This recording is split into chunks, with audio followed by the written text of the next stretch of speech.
esu Milda Dambrauskienė, gydytoja vaikų neurologė. Vaikų ligų srityje jau dirbu daugiau negu 20 metų, o pastaruosius 10 metų specializuojuosi vaikų neurologijoje. Mes dažnai susiduriam su vaikais, kurie turi įvairių raidos sutrikimų, tėvams kelia nerimą, ką vaikas daro arba nedaro. Ir viena iš dažnesnių priežasčių, dėl kurios kreipiasi į vaikų neurologą kūdikių tėvai, tai yra įvairūs nevalingi kūdikių judesiai. Vaikai daro įvairiausius dalykus. Jie linkčioja galvą, trūkčioja pečiais, drebina rankas, trūkčioja per miegą.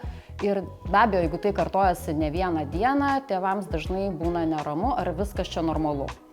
Tad prieš einant pas vaikų neurologą visuomet tėvų prašom, jeigu galit, nufilmuokite bent keletą tokių epizodų ir atkreipkite dėmesį, kas tuos judesius išprovokuoja. Galbūt emocijos, sėdėjimas valgymo kėdutėje ar kažkokios kitos aplinkybės.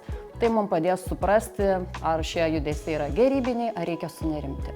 Kada tikrai reikia sunerimti, tai jeigu tie vaiko judesiai intensyvėja, negalima jų nutraukti pakeitus vaiko padėtį arba nukreipus dėmesį, arba jūs matote, kad vaiko raida pradeda trikti.